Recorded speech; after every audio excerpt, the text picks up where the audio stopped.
Ma maison de disques comprenait pas, mon entourage comprenait pas. Et quand t'as arrêté, il y a eu une forme de soulagement ? Immédiat. J'étais quand même la vache à lait de mon propre label. J'en avais les larmes aux yeux quand j'ai écrit ce titre parce que... Bonjour et bienvenue dans Tous Wonder, le média qui parle de votre point de bascule. Aujourd'hui, on reçoit Camaro. Il est chanteur, rappeur, compositeur, producteur. Il a vendu plus de 5 millions d'albums dans le monde. Il a marqué toute une génération avec son tube Femme Like You que vous avez forcément écouté en soirée, en boîte, etc. Et après 15 ans d'absence, il revient avec un nouvel album qui s'appelle Place de Lauréane avec des sonorités électropop. Et vous allez l'entendre, c'est assez différent et c'est très très sympa. Tous Wonder, vous nous retrouvez tous les mardis sur YouTube, mais aussi sur toutes les plateformes de podcast, Spotify, Deezer, Amazon et Apple. Vous pouvez donc nous écouter un peu partout et un peu tout le temps. Merci à vous. Et merci à notre sponsor, Aromazone. C'est le numéro 1 en France des produits bio et des recettes cosmétiques maison. C'est des produits efficaces et de qualité et c'est pour ça que je vous en parle. Moi, j'adore. Et en cette période, c'est un bon plan assez sympa pour Noël, pour des cadeaux, pour vos secrets de Santa. Il y en a vraiment pour tous les types de peau et pour tous les âges. Merci donc à Aromazone et Tous Wonder. C'est maintenant avec Camaro.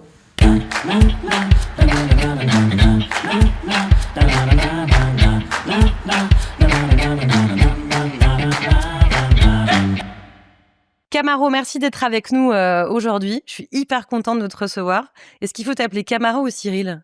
Comme tu veux. En général, tes fans t'appellent Camaro, donc Oui. on va t'appeler Camaro. D'accord. Dans Tous Wonder, on commence toujours avec un point de bascule.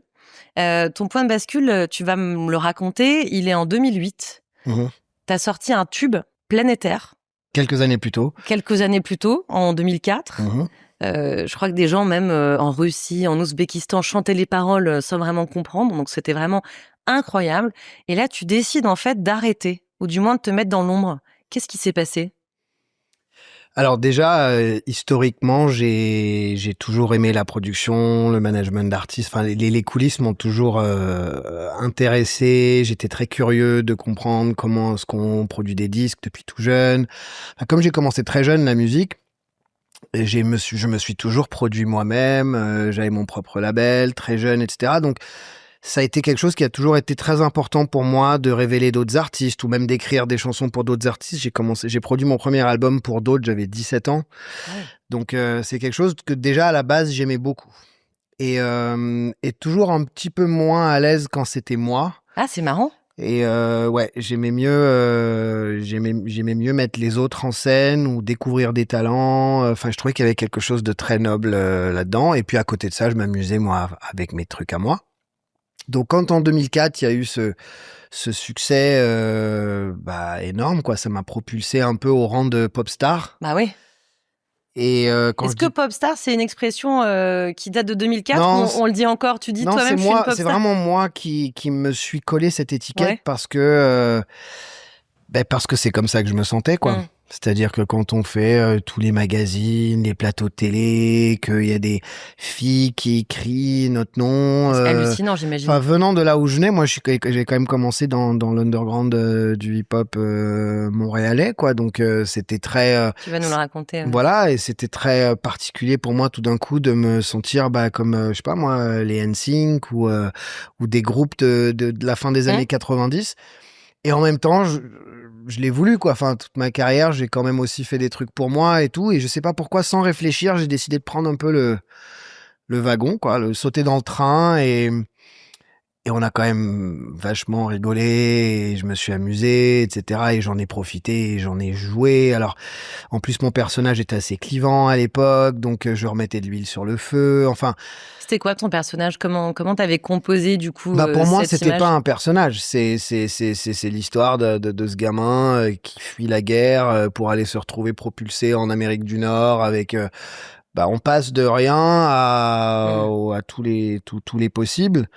Donc et tout de suite biberonné à MTV, les clips, le rap, le rock, enfin tout, quoi. Et là, quand on voit ça, c'est comme si on réalise à quel point nous, moi, je suis en retard, quoi. Et là, je veux tout. Enfin, quand je dis je veux tout, c'est là, j'épouse complètement la culture américaine. En même temps, j'ai 11, 12, 13 ans à ce moment-là. Mais là, on va y revenir. Mais peut-être restons d'abord sur le super succès, enfin, sur le succès planétaire. Ouais. En gros, je le consomme par tous les bouts, tu quoi. le consommes J'en profite à fond. sur le coup, t'es heureux, évidemment. J'imagine Oui, que c'est un... je m'en rends même pas compte, en fait. Ah ouais, C'est tellement intense, c'est tellement...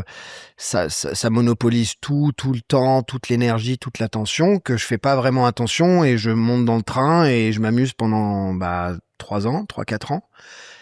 Et tranquillement, j'ai commencé à sentir l'agacement monter, comme la petite crise qui se préparait. Tu vois, c'était loin de mes valeurs, c'était loin de. Enfin, j'avais l'impression que je commençais à. Et puis j'étais devenu presque une caricature de moi-même. Enfin, j'en ai tellement joué que du coup, je savais plus si j'étais un Indien dans la ville, de ma culture américaine, tout d'un coup à Paris, en Italie, en Espagne, en Asie. Enfin, tu vois, c'était devenu tellement. C'était un tourbillon. Ouais, et puis j'avais presque l'impression que du coup j'en étais devenu presque un producteur pas crédible, puisque l'artiste, le personnage, et donc ça a commencé à monter tranquillement, et puis à un moment donné je me suis dit voilà, j'ai envie de retrouver un certain anonymat, j'ai envie de retrouver une vie entre guillemets normale, j'ai envie de pouvoir y avoir une relation assez saine aussi avec mes artistes, parce que même là ça avait tout débalancé. En fait, c'est assez surprenant et c'est pour ça que j'avais envie qu'on commence là-dessus parce que il y a tellement d'artistes qui ont envie d'arriver au sommet. Et je le respecte énormément. C'est extraordinaire. Enfin, je trouve que c'est vraiment révélateur d'une grande profondeur en fait, parce que à un moment tu te dis, ok, c'était top, mais stop. Et ouais. en fait, c'est extraordinaire. Ça veut dire que t'as pas d'ego. Ça veut dire que t'as dû. Je sais pas si j'avais pas d'ego. Je pense que j'y ai longuement réfléchi, parce que même moi, il y avait une petite voix en moi qui me disait, mais est-ce que t'es sûr? Parce que Bah bien sûr. à côté de ça, je suis producteur et je connais le jeu, et je sais que quand on cède sa place, c'est souvent ce que je dis à mes artistes d'ailleurs, il faut occuper le terrain, il faut rester créatif, faut pas laisser les idées devenir rares, et je leur ai toujours dit ça, et j'avais l'impression que c'était un peu c'est le cordonnier mal chaussé, quoi. C'est-à-dire que tout d'un coup, moi dans ma tête, c'était au contraire, j'ai besoin de calme, j'ai besoin d'anonymat, j'ai besoin d'une vraie vie, j'ai besoin de redevenir le terrien que j'ai toujours été. Et ce truc de pop star, ça me va pas, et puis ça me va plus, et puis ça me va plus du tout. Ouais. Parce que dans la rue, les gens te reconnaissaient, ouais, tu beaucoup, pouvais pas beaucoup. vivre J'avais normalement. l'impression d'être un boy band, en fait, Ouais, presque. ouais. J'ai dit, mais les gars, ni j'ai fait un casting, ni j'ai fait une émission qui m'a propulsé, je suis un mec normal, quoi.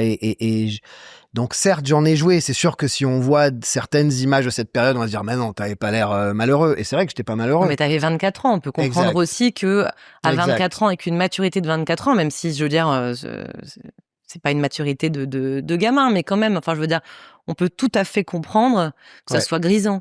Ouais. Mais alors, tu dirais que c'est une forme de burn-out, en fait? Qu'est-ce qui s'est passé? Le burn-out, ça fait partie de cette période un peu compliquée. Où physiquement j'étais fatigué, donc forcément ça jouait un peu sur le moral. Je pense que le mental était fatigué. En fait, j'aimais plus ce que je faisais, quoi.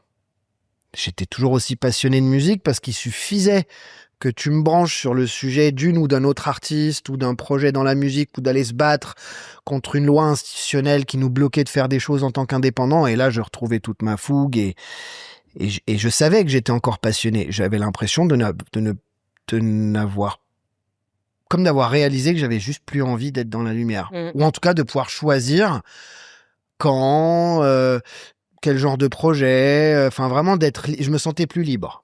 Les gens se rendent pas compte à quel point finalement on n'est pas libre, quoi, quand on est reconnu. En même temps, j'imagine que c'est très agréable, mais je peux tout à fait comprendre la limite du système, quoi. Ouais. Qu'est-ce qui t'a déplu aussi dans l'industrie peut-être de la musique, toi qui la connaissais de l'intérieur, cette industrie, est-ce qu'il y a certaines choses qui ont pu t'écœurer à l'époque? Est-ce que ça existe toujours ou est-ce que ça a évolué?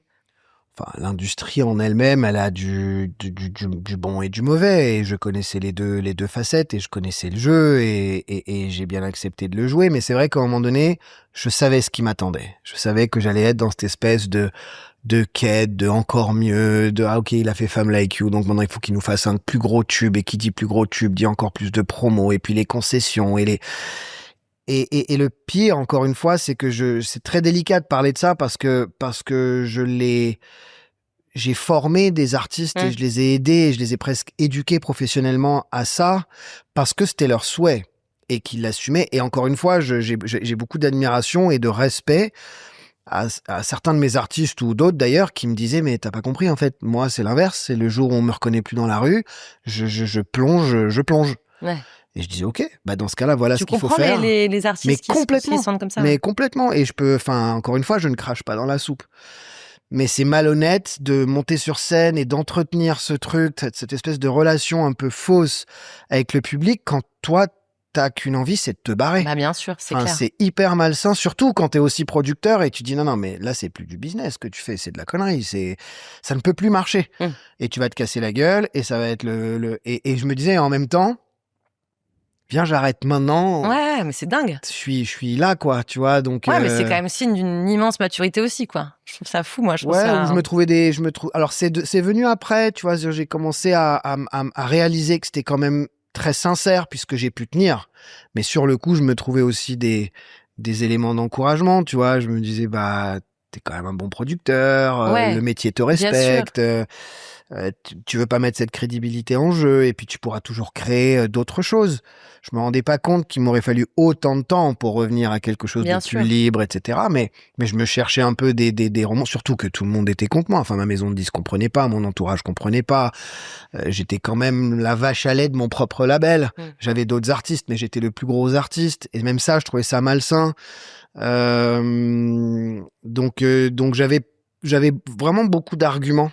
Et quand t'as arrêté, il y a eu une forme de soulagement? Ouais, mais immédiat. Ah ouais, c'est vrai. Immédiat. C'est comme, et encore une fois, c'est délicat, parce qu'il faut pas dire ça comme ça, mais c'est comme si t'es à ton boulot et t'aimes pas ce que tu fais, ou t'es pas à l'aise, ou t'aimes pas la boîte pour laquelle tu travailles, j'en sais rien, et tu y réfléchis. Le jour où tu te barres vraiment, bah, c'est instantané. C'est là, tu dis, OK, j'ai du temps, je fais quoi? J'ai plein de projets. Je me sens bien, je suis aligné avec moi. Ah ouais, c'est la meilleure dopamine naturelle. Et j'ai tout de suite senti que j'avais pris la bonne décision. Tout mon entourage était persuadé que, non, attends, il est fatigué. Il est en crise. Il a quand même vécu beaucoup de choses ces 3-4 dernières années. Il va revenir à la raison, et puis il va refaire un disque, et puis on va pouvoir reprogrammer les tournées et tout. Et c'est jamais arrivé. C'est jamais arrivé. Depuis 15 ans, tu es aussi producteur, tu l'as évoqué. Tu as produit différents artistes, dont Scheim, c'est ça? Et donc, c'est des artistes que tu as complètement accompagnés. Tu l'as dit. Comment est-ce qu'on fait, quand on a été artiste soi-même sur scène, pour accompagner les autres? J'imagine que c'est une petite clé en plus que tu as.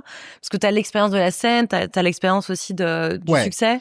J'ai commencé très jeune et je me suis fait avoir assez tôt dans ma carrière par toutes sortes du berlu de nos métiers, des éditeurs, des managers, des machins. Enfin, je suis passé par tous les trucs. Et j'ai très vite compris que si je voulais être libre et en contrôle de mes trucs, bah, il fallait que j'apprenne à compter. Et mon père me disait toujours, tu es d'origine libanaise, ce n'est pas une nationalité, c'est une profession. Donc, pourquoi il disait ça? parce que on a une âme de marchand. Je pense que c'est un peuple qui. Il va falloir que tu me donnes des cours alors, parce que moi je sais pas compter. Bah, je pense dans mon héritage, il y a et surtout chez mon père aussi, qui est très très habile avec les chiffres et qui a toujours été commerçant toute sa vie. Donc je me suis dit, bah pourquoi les autres et pas moi, quoi. Donc je vais apprendre à compter, je vais apprendre comment ça fonctionne, et puis je vais devenir mon propre manager et puis mon propre producteur. Ce que j'ai fait. Et quand tu te rends compte que tu y arrives, en étant artiste, tu traînes avec d'autres artistes, et tu te dis, mais putain, tu t'en sors super bien, tu veux pas me donner un coup de main, puis tu donnes un coup de main, et 2 et 3. Puis finalement, tu te rends compte que tu as des très belles réussites aussi en tant que manager ou producteur ou ce que tu veux. Et là, du coup, tu produis combien d'artistes? Donc, il y a Scheim et il y a qui d'autre dans ton... En tout, je sais pas, j'ai dû produire une 50aine d'artistes pendant beaucoup d'artistes émergents. J'ai collaboré aussi avec des artistes parce que après, de fil en aiguille, je suis aussi devenu producteur pour les maisons de disques qui faisaient appel à moi pour que je les aide à structurer ces petites cellules de production un peu artisanales au sein de leurs grosses machines. Et j'ai bossé comme ça avec Warner, avec Universal, donc.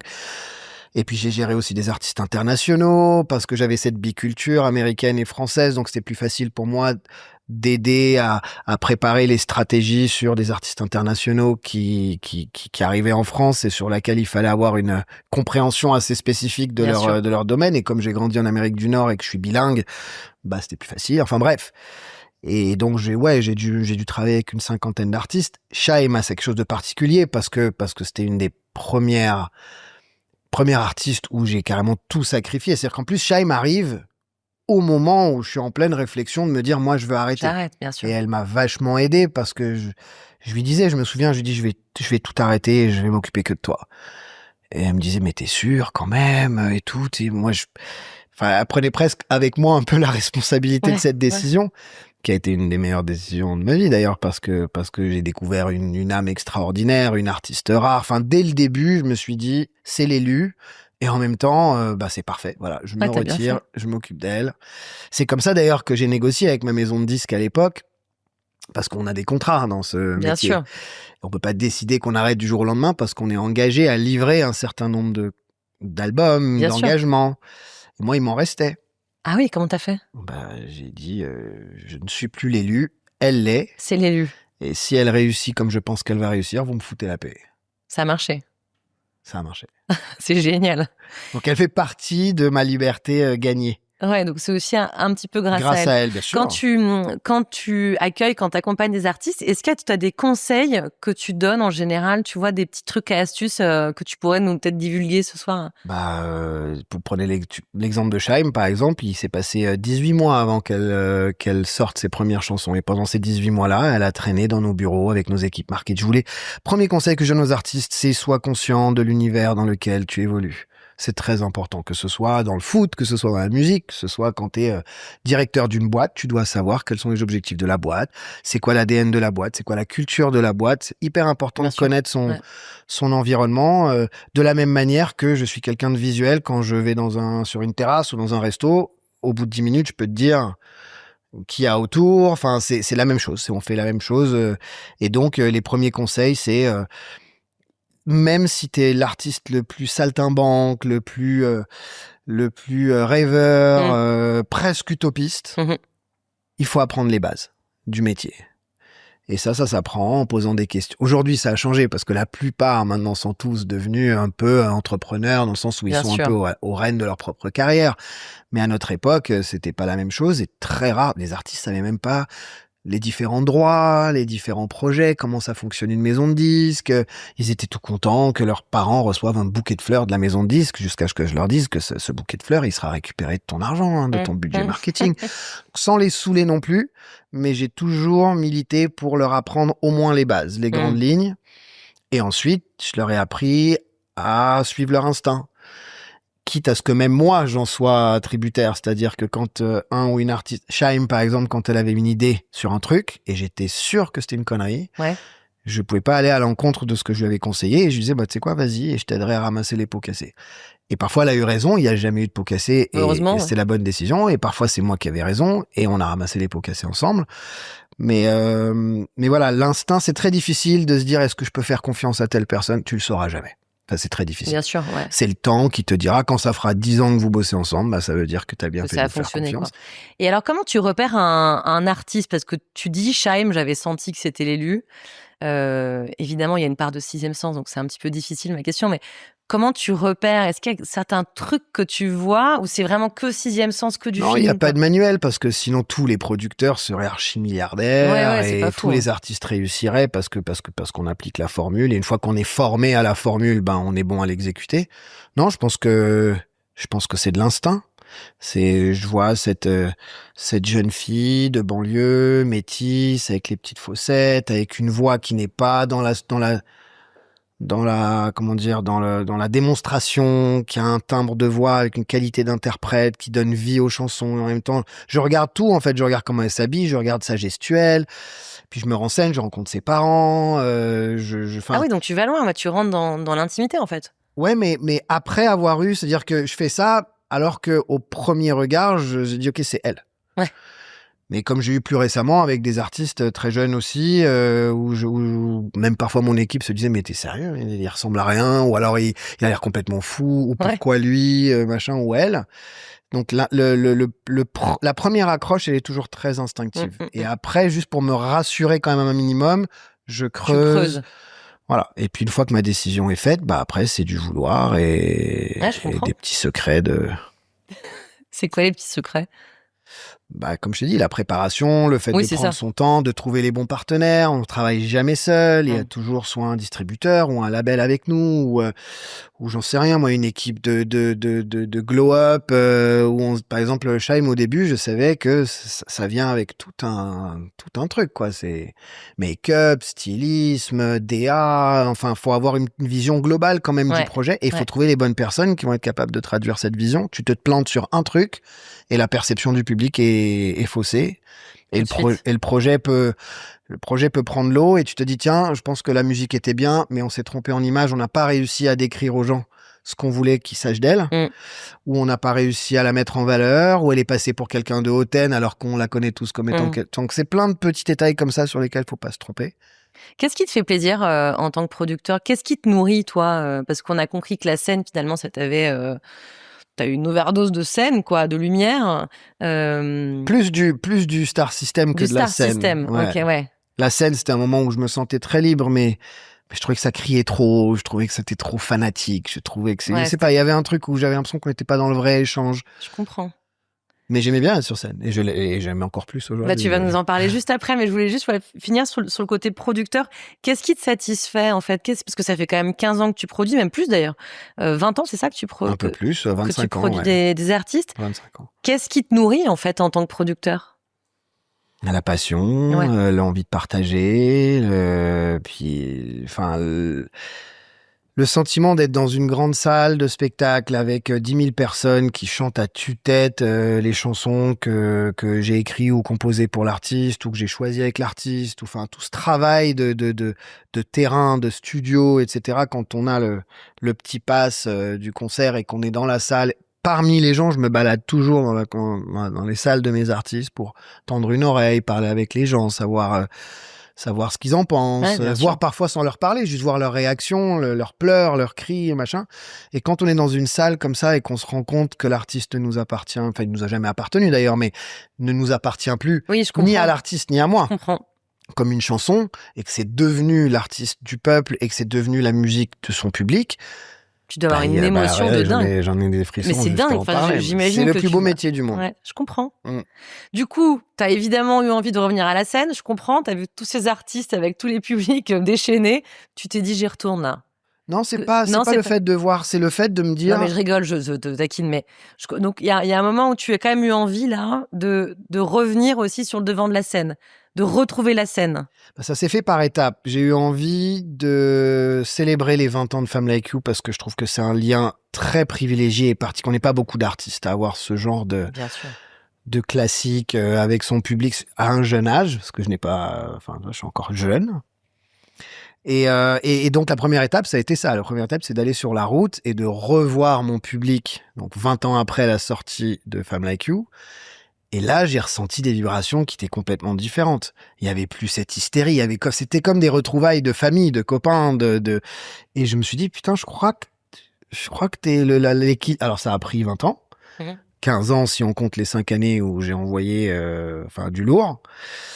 Mais ça a pris 15 ans pour retrouver, comme si le public avait tout compris à ce que j'ai cherché à faire. Est-ce que c'est le même public ? Oui, pour certains. Sinon, j'ai des jeunes, j'ai des gamins. L'autre jour, je parlais avec un jeune fan, je dis, mais d'où? Enfin, t'étais même pas né, toi. Ouais, c'est clair. Il me dit, mais depuis tout jeune, mes parents écoutent ça, et moi, il y a beaucoup de choses que mes parents écoutent que moi j'écoute. T'en fais partie. Du coup, j'ai été découvrir les autres titres. À l'époque, nous, on sortait 1 ou 2 ou 3 singles par album. C'était les 3 chansons connues. Le reste de l'album, il y avait que les fans hardcore qui les connaissaient. Aujourd'hui, le gamin, il écoute Femmes Like You. Spotify lui suggère 5-6 autres titres. Il va gratter, il écoute les albums. Enfin, donc le public est très différent, mais c'est surtout de manière très égoïste. Moi qui avais hâte de voir comment j'allais me sentir sur scène.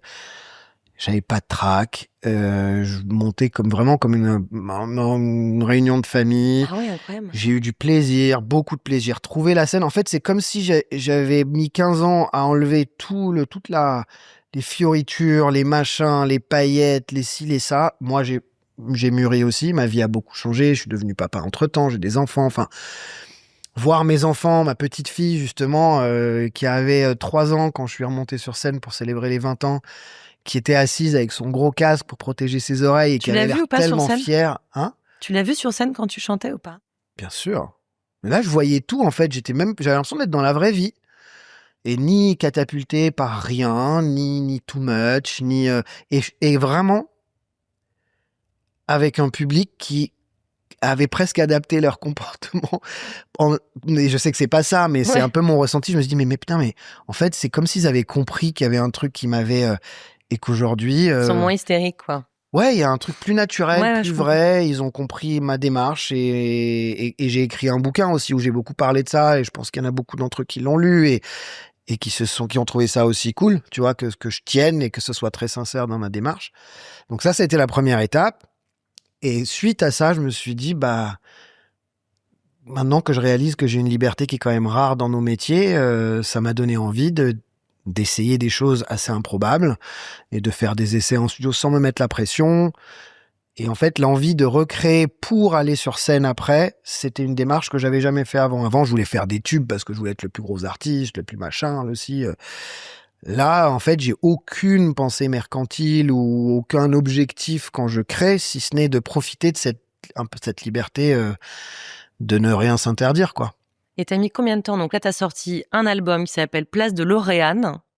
C'est un style hyper différent, en fait. C'est électro-pop. Enfin, comment tu définirais un petit peu ce style, parce qu'on retrouve ton timbre de voix, mais c'est presque plus parlé, en fait. C'est plus chanté, d'ailleurs. C'est un peu plus crooner. Bah, en fait, l'idée, c'était ça, hein, c'était d'explorer les intersections. La chanson française, c'est ce qui m'a amené à la musique, puisque quand j'ai grandi dans la guerre au Liban, il n'y avait pas de radio, il n'y avait pas de MTV. Enfin, c'était les disques de nos parents. Donc, c'était Brel, Brassens, Aznavour. Et donc, cette chanson française m'a marqué, que j'avais mis un peu de côté pendant toute ma période hip-hop, pop, machin. Et j'avais envie de revenir à ça déjà, revenir à la chanson française, à ma sauce, et la mélanger avec, trouver l'intersection qui existe entre ça et ces musiques électroniques que j'écoute depuis une dizaine d'années, et des albums fabuleux de Tame Impala, de Justice, de M83, de The 1975, enfin les gens passent, mais toutes mes inspirations d'adultes. Ouais, c'est ça. C'est vrai que sur le papier, c'est pas facile à mélanger. Non, et puis j'ai compris aussi que ça va être pas facile non plus pour les gens de comprendre. Mais comme justement, tu as cette liberté de dire non, mais de toute façon, regardez, c'est pas. À l'époque, quand on sortait un album, il devait être porté par un tube. Enfin, il y avait une espèce de locomotive. Aujourd'hui, on peut finir un album et le déposer là, et vous le découvrirez dans 3 mois, ou dans 2 mois, ou là tout de suite si vous voulez, ou dans 6 mois. Et je trouve ça assez formidable parce que déjà, on est à une ère où on fait plus d'albums, on fait plus de concepts, on balance des tubes. Ouais, c'est vrai. Et puis au bout d'un moment, on les regroupe ensemble pour faire une édition de Noël, histoire de faire encore plus de... Et je respecte, et je dis pas que je ne l'appliquerai pas, même moi, en tant que producteur pour un ou une artiste. Mais moi, c'était pas ma démarche. J'avais envie de revenir à ce truc où on fait des disques, quoi, avec un fil conducteur, avec une ligne rouge, avec des thématiques dont j'avais envie de parler aussi, qui étaient moins ma priorité plus jeune, quoi. Place de Lauréane, qu'est-ce que ça veut dire? Parce que tu as inventé un univers fantastique, en fait. Bah, Place de Lauréane, déjà, elle existe sur aucune carte. Elle est complètement fictive.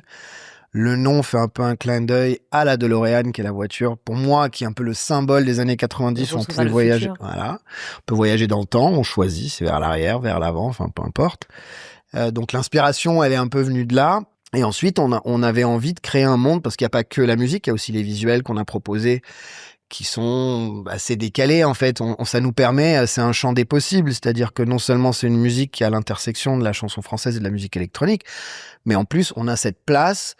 On sait même pas si elle est figée ou quand on va partir en tournée l'année prochaine, c'est peut-être la place de Lauréane, en fait, qui va se déplacer de ville en ville, et tu vas venir passer un moment sur cette place-là, puis la place va disparaître pour aller ailleurs, comme un cirque. Donc voilà, donc elle ne veut strictement rien dire, mais c'est un monde imaginaire dans lequel d'ailleurs je me projette peut-être même sur une trilogie, je sais pas, mais c'est pour ça que je l'ai appelé volume 1, parce que je pense j'ai encore une suite. J'ai d'autres idées derrière. Finalement, t'as pris du plaisir à le faire, cet album. Grave. Ouais, grave. Là, il y a 11 titres. Ouais. Est-ce que c'est un classique, 11 titres? Ah non, Non, vraiment, à un moment donné, je me suis arrêté. Tu te dis, j'arrête. Ouais. Ce qui est intéressant, c'est qu'ils ont, tu l'as évoqué, tous un lien avec ton histoire. Devoir de mémoire, c'est ton départ du Liban, c'est ça? La guerre? Pas que. Devoir de mémoire, c'est de s'arrêter 2 secondes, et se rendre compte à quel point nos parents, nos anciens, ça peut être nos grands-parents aussi, ont sacrifié des choses pour. Et je suis sûr que dans ton histoire, dans la tienne, dans ces immigrés français qui parfois ont tendance, je vois certains jeunes, tu vois, parfois où je leur dis, tu sais, oublie pas ce que tes parents ont sacrifié quand même pour que toi, t'aies la possibilité de vivre en France, d'aller à l'école, j'en sais rien, de faire tout ce que tu veux faire. Alors que parfois, les parents ne parlaient ni français, ne savaient pas écrire, et ils ont quitté leur pays où ils étaient. Souvent, les statuts changent, hein. T'as des pères ingénieurs qui sont venus et qui avaient pas de possibilité de travailler pour leurs gamins.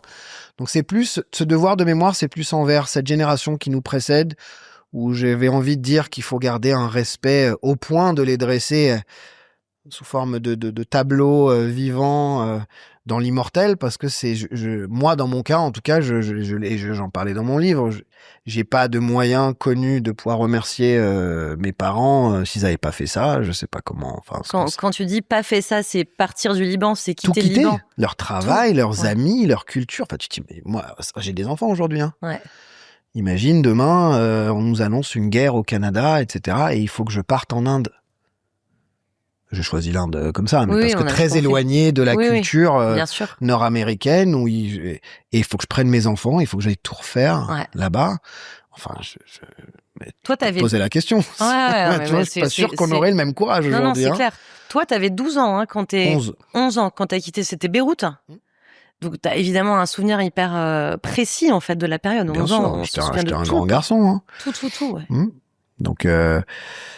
Donc oui, et moi j'ai même pas tout compris tout de suite, parce que moi aussi j'ai grandi en Moyen-Oriental avec tout ce que ça implique, et les coutumes et la culture, etc. Et quand je suis arrivé aux États-Unis, enfin pas aux États-Unis pardon, mais au Canada, et qu'après tu vas aux États-Unis, tu te balades, c'est énorme hein, l'Amérique du Nord, et t'as l'impression que tu connais rien, que tu comprends rien en fait. Tu vois des mecs qui sont en rocker, t'avais jamais vu une guitare électrique de ta vie, les Doc Martens, les machins, les skateboards, c'est des mecs qui mettent des roues sur des planches, c'est incroyable. Non mais vraiment, t'es un peu la guerre, ça fait que t'as pas accès à tout. Enfin, tu regardes pas la télé, hein. Y a pas de télé, enfin, même pas d'électricité, donc.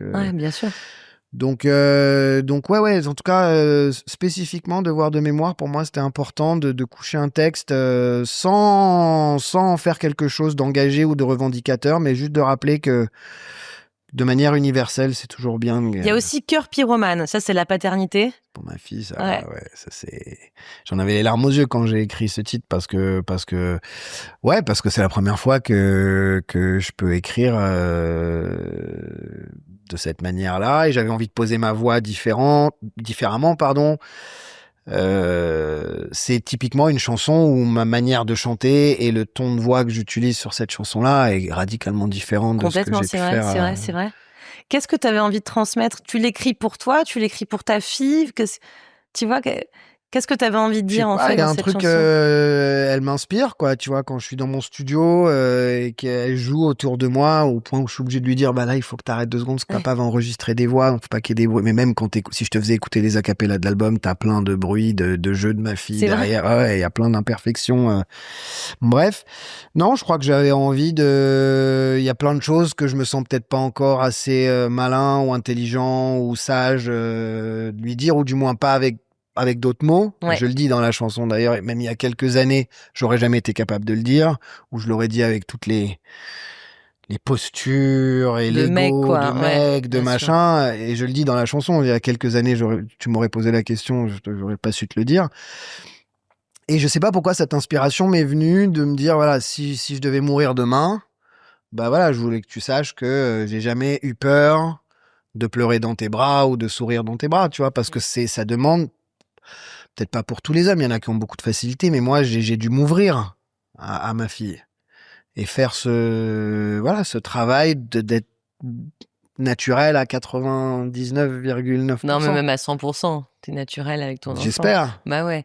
Non, mais c'est marrant parce que c'est vrai que, à la base, en tout cas, le public t'a connu en tant que rappeur. Et en fait, c'est vrai qu'on t'attend pas là-dessus. Non. Et en même temps, j'imagine que tes fans vont aussi découvrir une facette de toi qui jusqu'à présent était assez méconnue, non ? En fait, t'es un rappeur au cœur tendre, quoi. Mais en fait, même à l'époque, je venais du rap, oui, et je pense que tous les OG de Montréal se rappellent de où est-ce que je suis venu. Mais quand j'ai sorti Femme Like You en France, les rappeurs voulaient pas m'appeler rappeur. Ah ouais. Bah oui, parce que et moi dans ma tête, je n'étais plus un rappeur à ce moment-là. J'étais passé de l'autre côté, et j'avais envie d'essayer d'autres choses. Alors c'était peut-être plus la pop, la soul, des accords jazz. J'en sais, il y avait beaucoup de mélanges. Bah aujourd'hui, c'est pas différent. Hein. Aujourd'hui, c'est peut-être plus de la chanson. Peut-être, j'en sais rien. Mais j'ai toujours refusé les appellations. Donc oui, je suis issu, j'ai commencé dans le rap, c'était mon premier format, mon premier art. Et encore, les gens qui ont écouté l'album me disent qu'ils les sentent quand même, cet héritage du hip-hop, de manière générale, ils le sentent quand même sur cet album, dans la manière... si je prends un pur chanteur de variété ou de chansons françaises, on ne délivre pas les mots de la même manière. Enfin, on sent que je viens oui, de, non, mais de je suis cet d'accord, héritage. Je suis d'accord. Mais je trouve on reconnaît ton teint, mais c'est plus doux quand même. C'est plus. Peut-être. On sent qu'il y a une forme de maturité, quoi. Sur la maturité, si tu le dis. Non, mais je sais pas, moi je trouve, hein, ce n'est que mon avis. C'est dur de dire ça de soi-même. Enfin, je sais pas où j'en suis rendu dans ma quête personnelle, mais en tout cas, je sens que c'est différent. C'est différent. Il y a un troisième titre qui m'a parlé, Feeling. Là, tu parles de résilience. Pourquoi c'est un thème qui te parle? Bah, Feeling, le premier truc, c'est, je t'en parlais tout à l'heure, quand je dis faut y aller à l'instinct. Je décris cette personne qui peut être moi ou un autre ou une autre qui se lève un matin et on est nul, quoi. Enfin, il y a des moments où tu te lèves le matin, tu te dis mais putain, mais j'ai décroché à quel moment. Enfin, t'as l'impression de plus rien comprendre, t'as la tête dans le, enfin, voilà. Et il y a pas grand chose pour te sortir de là. Enfin, tu vois, et ça peut être au travail, ça peut être dans plein de, le monde est devenu tellement fou qu'il y a plein de moments où on est catapulté dans des espèces de bulles où on sait même pas où on est, quoi. On flotte dans un nuage, on sait pas si on va tomber, on va s'éclater, ou on va atterrir quelque part en douceur. Enfin, on n'a aucune idée. Et, bah, je donne la solution, si tu veux, sur ce titre en disant, bah, on s'en fout et on y va au feeling. Ouais. Et on essaye d'être le plus possible à l'instinct, parce que sinon les questions qui se mélangent dans la tête, etc., deviennent... Donc c'est une manière aussi pour moi d'effleurer de manière un peu plus poétique et un peu plus détente les sujets de tension mentale, que j'appelle moi dans nos industries créatives, parce que la tension mentale est quand même très très forte, et de cette tension mentale, on peut dériver vers des problématiques un peu plus médicales. Et tu parles de tension mentale quand tu crées ou quand t'es... Non, quand tu crées, quand tu fais écouter, quand tu partages avec le public, quand on te comprend pas, on te comprend. Enfin, en même temps, j'ai essayé de garder quand même conserver une espèce d'universalité dans tout ça pour qu'on puisse aussi se reconnaître alors qu'on est infirmière ou sapeur-pompier ou ce que tu veux. Dans tous ces domaines, on se lève, quand tu te lèves le matin et que t'es mal câblé, enfin, peu importe ce que tu fais dans la vie, tout va en prendre un coup, quoi. Bien sûr, c'est clair. Et voilà, donc j'ai essayé quand même d'alléger un peu le propos en disant, bah, juste... Et puis surtout, il y a un côté un peu fataliste, c'est que je dis, bah, à un moment donné, la vie va nous séparer de tout ça par elle-même, hein, elle va choisir le moment. Tu m'étonnes. Donc autant y aller au feeling avant. Est-ce que ça a été long à écrire cet album parce que t'as produit les autres, mais de créer toi-même, de revenir à la création, j'imagine que c'est une gymnastique. Ça n'a pas dû être facile. Bah, j'ai dû me faire du temps déjà. Ça t'a pris combien de temps? Je te dirais une grosse année et demie, je pense. Ah ouais. Ouais. Entre les premiers balbutiements qui n'étaient pas du tout convaincants, comme tu le disais tout à l'heure, enfin, cette intersection-là, elle n'est pas naturelle. La chanson française et la musique électronique, a priori, il n'y a pas grand-chose qui les rapproche. Donc ouais, le temps de commencer à y avoir les premières idées, puis j'étais pas convaincu, j'ai mis ça un peu de côté. Je voulais pas que ce soit un truc structuré avec un cahier, j'avais aucune, je savais même pas si ça allait sortir ou pas, pour tout te dire. C'était vraiment un truc expérimental. Et puis les producteurs d'un incroyable talent qui m'ont entouré pendant ce projet, ont commencé à trouver la formule avec moi, et moi j'ai commencé à trouver la formule de la voix. Tu sais, j'ai écouté du Bachung, j'ai écouté plein de classiques français anciens comme récents, même du Hervé, enfin plein de trucs hyper différents. Et moi aussi, j'ai pu trouver aussi ma manière de me poser sur ces... Et de poser ta voix. Bah ouais, j'avais des instrus qu'on était en train de faire. Ils étaient à 155 BPM. Je dis, mais les gars, j'ai jamais fait ça de ma vie. Moi, le hip-hop ou la pop, ça se situe entre 90 et 110, 115 maximum. Déjà, à 115, on se dit, mais j'ai de la place où, moi, là-dedans? Et pour ceux qui connaissent pas, ça veut dire quoi, là? C'est les beats par minute, le BPM. Donc, c'est la vitesse à laquelle le rythme avance sur la chanson. Ouais. Et plus c'est rapide, moins il y a de mots, normalement, parce qu'il n'y a pas de place. Et donc, ça aussi, c'était un truc à apprivoiser. Donc, j'ai fait des rythmes plus lents, des rythmes plus rapides. Mais il y avait ce fil conducteur où on avait envie aussi de dépoussiérer tous ces vieux synthétiseurs des années 80, 90, ressortir les sampleurs, les Akai. Enfin, vraiment...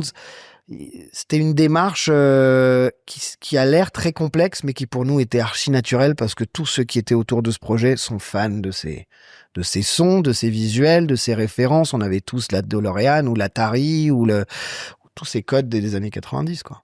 Et quand t'écris, toi, comment tu fais? Est-ce que t'es en souffrance? Est-ce que c'est un kiff? Est-ce que tu te dis genre, allez, j'écris de 8h à 10h? Enfin, tu vois, comment tu fonctionnes pour écrire?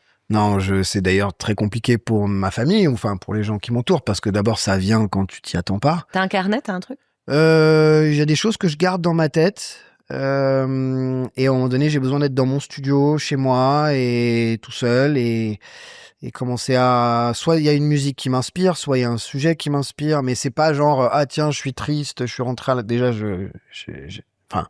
j'ai passé l'âge où, enfin, tu vois, à l'adolescence, on a souvent des pics. Oui, t'as une rupture amoureuse et par exemple. Je suis un grand garçon, voilà. J'ai une vie entre guillemets normale, donc voilà, je m'autorise pas non plus des hauts. J'ai une discipline qui fait que, donc, de manière très naturelle, je vais me mettre au studio, j'écoute une musique où je gratte 3-4 accords et puis il y a un truc qui me vient et hop. Je commence à. Tu commences à écrire. Ouais. Et c'est les mots qui me viennent en fait, et de là, la chanson prend forme. Et là, comme tu reviens sur le devant de la scène, est-ce que t'as une pression? Est-ce que t'as peur de te louper? Est-ce que tu te sens un peu comme un jeune premier? Tu vois ce que je veux dire? Alors, je me sens vachement comme un jeune premier, mais je n'ai aucune crainte de me louper parce qu'en fait, c'est pas que je m'en fous, mais moi, ce que je veux, c'est que les gens comprennent au fur et à mesure, trouvent ça cool ou nul, et adhèrent ou pas. Mais ce que je veux dire par là, c'est que j'ai pas d'enjeu. Et je ne le fais pas pour ça. D'ailleurs, tout est structuré. On me voit pas dans mes clips. Tout est très abstrait, très inspiré de l'art contemporain d'ailleurs, qui est un sujet qui me passionne depuis des années. Mais mais je trouve ça génial, et justement parce que je me considère comme un artiste émergent ou réémergent, je sais pas comment on peut dire ça. Je me considère pas non plus comme un artiste actuel dans le système, inclus dans la machine du tout. Donc t'as pas trop de stress en fait là. Non. Ah mais complètement pas. C'est incroyable. Complètement pas. Ouais. Et par contre, ça me fait très plaisir quand les gens me disent « Putain, on a écouté, on s'attendait pas du tout à ça, et on adore. On trouve ça chambé. » Je suis super content. Tu vois, je fais ça que pour ça. Tu vois. Et est-ce que tu penses que les fans de Femmes Like You vont aussi s'y retrouver, ou que tu vas aller vers un autre public? J'en sais rien. T'as pas forcément pensé au public, en fait, t'as écrit ce qui t'a... Non, mais vraiment, hein, et ce que j'ai trouvé génial, c'est que même le label avec lequel je travaille, qui est quand même un label assez connu pour être un label qui a beaucoup de très gros artistes, enfin, c'est un des plus gros labels français et qui m'aide à commercialiser ces albums-là, parce que du coup, je fais plus tout comme avant, j'ai décidé aussi de prendre du recul sur certaines choses. Et ben, même eux, ils ont pas cherché à essayer de se dire, tiens, est-ce que, bon, là, il manquerait quand même le single pour la radio, ou ça serait bien quand même que tu nous formates au moins un clip où on voit ta tête, ou s'il te plaît, enlève tes lunettes, tous ces espèces de codes qui m'ont marqué dans ma jeunesse, j'ai rien eu de tout ça. Au contraire, j'ai eu des attachés de presse aussi qui ont compris le projet et qui se sont dit, on va aller là où on... Mais là, il y a tous les artistes du monde qui vont t'envier, là, en fait. Ils veulent tous vivre ce que tu vis, non? Alors, justement, là où je voulais en venir, et qui est quand même un point hyper important, et ça, pour le coup, j'ai envie que les gens le sachent, c'est que si ça peut inspirer certains artistes qui, comme moi, pour plein de raisons, estiment qu'ils en ont assez fait, ou qu'ils ont gagné assez d'argent, ou j'en sais rien, à se dire, tiens, regarde, ça existe des artistes qui sont connus, dont le nom est connu, et qui se servent de ce vecteur qui est leur nom. Dans mon cas, moi, c'est Camaro.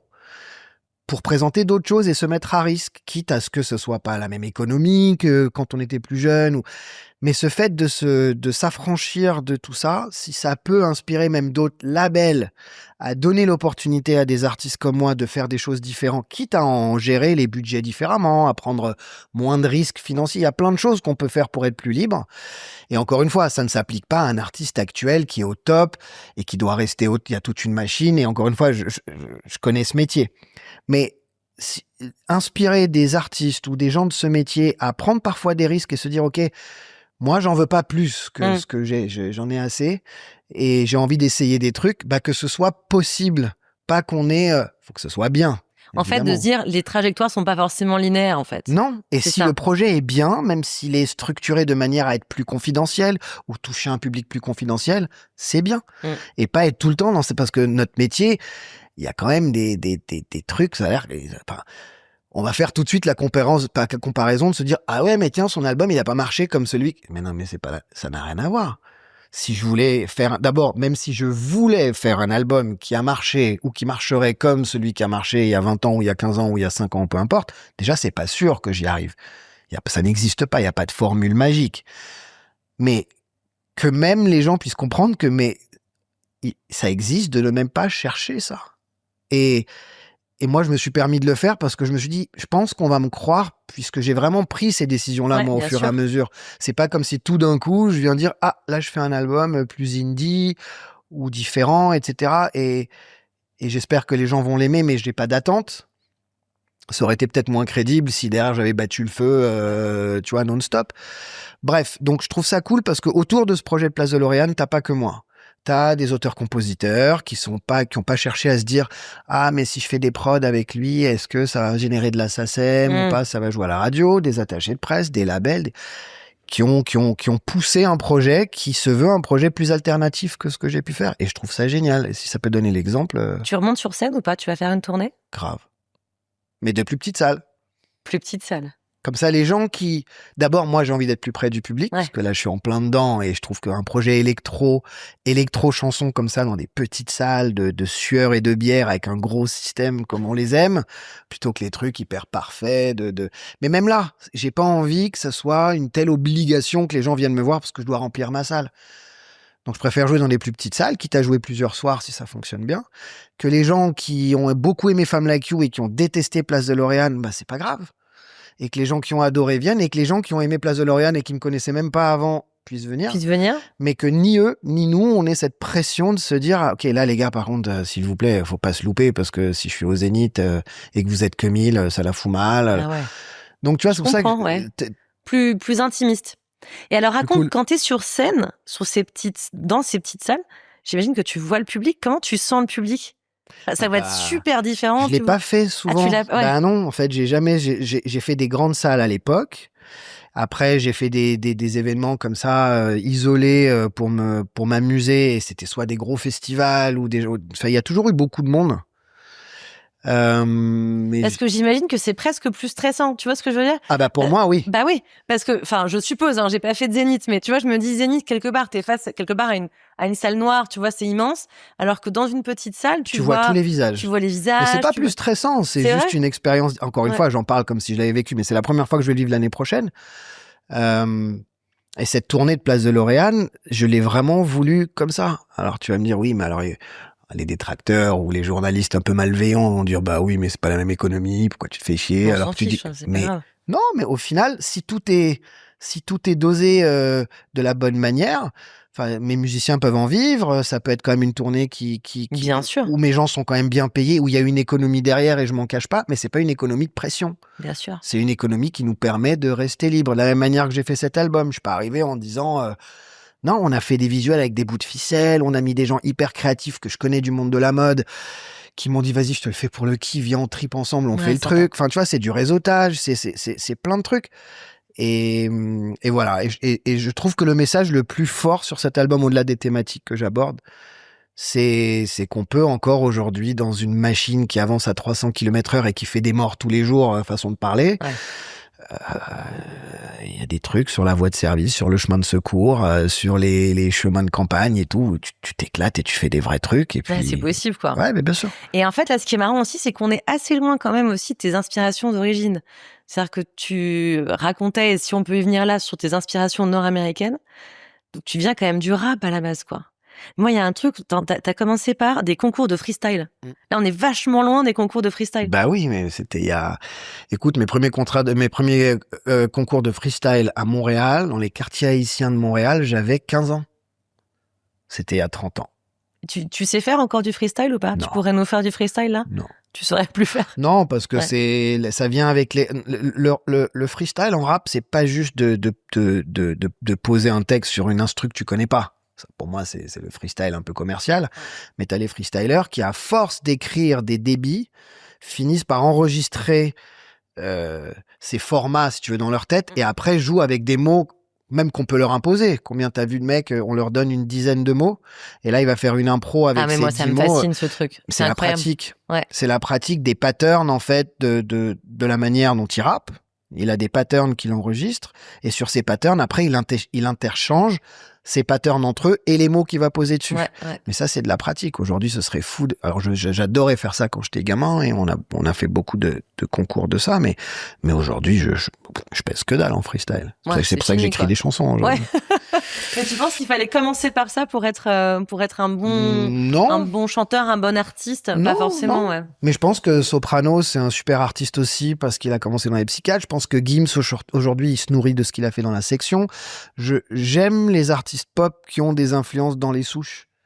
Et dès qu'un artiste pop a pas vraiment d'influence dans les souches, on appelle ça un industry plant, et généralement, c'est pas assez teinté. On sent pas qu'il a une origine derrière. Donc, ça peut être le rap, mais ça peut être aussi, j'en sais rien moi, l'électro, ça peut être plein de trucs. Et là, aujourd'hui, le fait de t'éloigner un petit peu de tes inspirations d'enfance, en fait, j'ai envie de dire, tu vois, est-ce que tu te dis que tu pars sur autre chose complètement, ou que tu pourrais complètement revenir et à un moment nous refaire un truc pop, où ça y est, t'as pris un chemin différent? Pour moi, c'est drôle, mais moi, quand j'écoute cet album, j'ai l'impression qu'il est très pop. Après, parfois, quand on me dit, bah non, regarde, on me met les 10 trucs qui jouent le plus à la radio, c'est vrai que quand je retourne sur mon album, je me dis, ah oui, c'est vrai que c'est peut-être un peu plus sévère, en tout cas un peu moins formaté pour ça. Mais moi, je le trouve très pop. Déjà, pour moi, il est pas dit que le volume 2 ou le volume 3, j'avais pas creusé encore plus loin certaines inspirations, ou que je m'autorise peut-être des inspirations peut-être plus world sur les mélodies, j'en sais rien. Il y a plein de trucs qui me parlent en ce moment. Mais je pense pas, je cherche pas à mettre le curseur quelque part pour définir. Tu te laisses porter, en fait. Ouais, puis je me dis peut-être que c'est les radios ou les playlists qui à un moment donné vont aimer une chanson et la jouer, et ça va permettre à d'autres chansons dans le genre, et puis on va établir un nouveau format de ce qui joue en playlist ou en radio, j'en sais rien. Mais j'ai pas je voulais pas appliquer de formule. Petite question sur tes parents. Ouais. J'ai lu que c'est quand même eux qui t'ont transmis aussi ce plaisir, cet amour de la musique. Ouais. J'ai lu un truc assez touchant. Tu parlais de Beyrouth et de la guerre, et tu disais quand il y avait de l'électricité, ta mère visiblement mettait de la musique et vous chantiez tous. Et il y a une expression que j'ai retenue. Tu dis c'était une espèce de Broadway. Tout le monde chantait. Ça devait être des moments extrêmement touchants. Est-ce que c'est en ce sens, et c'est parce que tu as vécu tout ça que tu reviens aussi toujours à la musique, à la chanson? Probablement. Je pense que la musique a accompagné des moments extrêmement difficiles, où, encore une fois, je parlais de devoir de mémoire tout à l'heure, je me dis, mais qu'est-ce qu'ils ont été intelligents, fins et grands de se servir comme ça de musique, où mon père battait la mesure sur une table basse et ma mère chantait du Brel à tue-tête, elle nous apprenait c'était quoi une harmonie ou une voix en canon, etc. Enfin, la musique nous a permis de traverser, en tout cas, entre autres, nous a permis de traverser une période très très compliquée, que je souhaite à aucun jeune de cet âge. Et donc forcément, derrière, ça a été ma plus grande passion, avec le sport à un moment plus jeune, et puis finalement même le sport a laissé la place entière à la musique après l'adolescence. Donc oui, je pense que j'ai un lien à vie avec la musique, d'une manière ou d'une autre. Et dans ces moments, est-ce que ça te rassurait, la musique, le fait que vous chantiez tous ensemble? Enfin, comment tu te sentais, tu vois? Je sais pas si je réalisais à ce moment-là que ça me rassurait. En tout cas, ça me divertissait et ça permettait de voir des sourires parce qu'on la sent, hein, à notre âge. Même ma sœur, qui est 4 ans plus jeune que moi, on sent, on est comme les animaux, hein. On perçoit le stress, l'angoisse, la peur. Bien sûr. Et mes parents, je peux imaginer qu'ils avaient peur à ce moment-là. Peur pour nous, peur pour eux, peur pour la vie, l'avenir, enfin tout, Bien leur sûr. travail, l'argent, je sais rien. Toutes les problématiques que nous, on a aujourd'hui en tant qu'adultes parents. Et de masquer ça dans la musique, dans le chant, qui redonne le sourire, qui permet aussi de chanter à tue-tête, de battre, entre guillemets, le volume de la guerre à l'extérieur. Et je trouve ça, je pouvais pas finir boucher. Enfin, non, mais dans le sens, j'ai beaucoup de respect pour mon boucher, mais c'est vrai que ma destinée était écrite. Juste avant de finir, il y a quand même aussi 2 autres trucs que tu fais. En fait, t'es multicasquette, en fait. C'est un truc de dingue. T'as aussi une galerie. Oui, pour aider des jeunes artistes émergents. Et t'es à la tête d'une fondation pour aider les enfants malades. En fait, c'est assez marrant parce qu'on a l'impression que tu fais tout au feeling, en fait. Comme ta chanson. Je fais tout au feeling et au final, c'est pour ça que ça me fait marrer quand les gens m'ont collé une étiquette d'artiste bling bling, matérialiste. Je l'ai été pendant une période de temps, comme j'ai dit, l'Amérique ne m'a pas appris que le meilleur, elle m'a appris aussi le pire, et j'ai fait un équilibre de tout ça. Mais au final, quand tu regardes, beaucoup d'argent que j'ai gagné, je l'ai reperdu en essayant d'aider d'autres artistes j'ai réussi des très belles choses dans ma vie, j'en ai aussi raté des extraordinaires, hein. Qu'est-ce que t'as raté? Mais j'ai raté beaucoup plus de choses que je n'en ai réussi, mais ça c'est dans la vie d'entrepreneur, d'artiste, personne, ou alors celui qui vient s'asseoir ici t'expliquer qu'il a tout réussi dans la vie, il faut que tu fasses une interview de 3 minutes et tu laisses repartir, hein. Non mais ça fait partie de la vie et ça c'est un truc qu'on nous a très tôt appris en Amérique du Nord.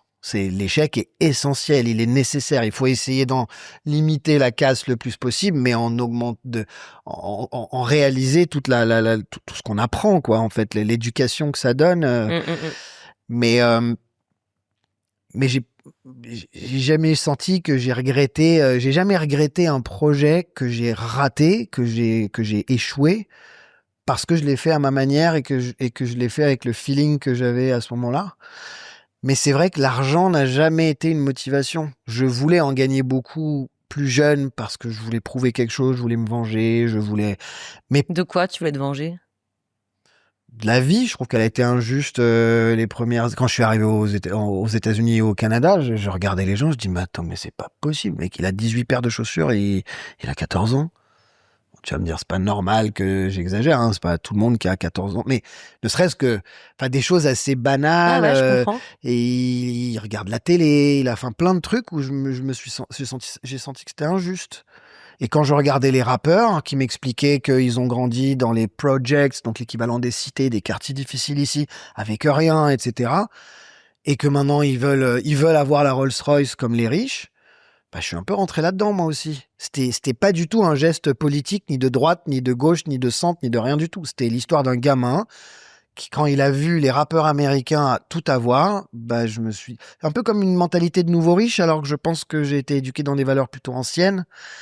Mais l'Amérique m'a plongé dans ce personnage un peu de nouveau riche, et j'avais cette dualité entre l'éducation à l'ancienne de mes parents et ce que l'Amérique me disait de faire maintenant tout de suite. J'ai choisi ça. Je comprends. Voilà. Cela dit, ça s'est calmé. Ça s'est calmé vite, après, mais cela dit, d'avoir 14 paires de pompes, moi je comprends que ça t'ait attiré. Après, le côté très classique social de mes parents a fait que naturellement, en fait, quand je gagnais de l'argent, la première chose que je faisais, je construisais des studios et c'était pas pour moi. Je montais des labels, c'était pas pour moi. J'essayais de créer des infrastructures pour que des artistes puissent venir et qu'on puisse les aider, alors qu'aucune autre maison de disques ne les aurait probablement signés à ce niveau de leur carrière. Et là-dedans, il y a des choses qui ont marché, où j'ai récupéré, entre guillemets, mon investissement, et il y en a d'autres qui se sont plantés, où j'ai perdu quasi plein d'argent, quoi. Ouais. Donc, j'ai toujours eu cette relation de l'argent. L'argent, ça permet des possibles, en fait. C'est pas... La preuve, c'est que je me suis très vite ennuyé, et des villas, et des voitures, tout ce que le rêve américain m'a soi-disant apporté, ça a pas duré très longtemps, au final. Mes envies étaient ailleurs. Bah, une fois que tu avais assouvi Ah bah oui, tous les ça trucs, m'intéressait c'était plus, fini, hein. quoi. Ouais, je comprends, je comprends. On arrive à la fin de cet entretien. Dans Tous Wonder, on termine toujours avec un petit conseil. Qu'est-ce que tu as envie de dire aux gens qui nous regardent, qui nous écoutent, qui peut-être ont, tu sais, une réflexion comme celle que tu as eue, je suis au sommet et en fait je me sens pas bien, ou des artistes qui se sentent enfermés peut-être aussi dans leur genre. Qu'est-ce que tu as envie de conseiller aux gens? C'est difficile de tout résumer comme ça, il y a tellement de choses, Bah mais je oui, pense que tu as le droit de donner plusieurs conseils, hein. je pense que de s'écouter soi-même, c'est quelque chose de, tu sais, on dit souvent que même dans la vie de tous les jours, on doit écouter notre corps, Bien sûr. savoir si on est bien, on n'est pas bien, s'il nous arrive des dingueries, on n'est pas au courant, bah faut écouter son corps pour savoir. Bon, dans mon cas, c'est plus vraiment s'écouter presque dans l'âme, quoi. C'est-à-dire de toujours se poser les vraies questions. Est-ce que je suis heureux? Est-ce que j'aime ce que je fais? Et ne jamais de se dire bah oui ou non, mais je m'en fous de toute façon. Qu'est-ce que tu veux que je fasse d'autre? Ça, c'est un truc mais peu importe le domaine. Mm. Donc je trouve que de se poser les vraies questions, de savoir est-ce que les gens connaissent leurs vraies valeurs? C'est quoi? Qu'est-ce qui te distingue des autres? Quelle éducation t'ont donné tes parents? C'est quoi ta force aujourd'hui? Tout le monde est fort dans quelque chose, tout le monde a quelque chose qui les différencie des autres. Parfois, ça peut être la rue, hein.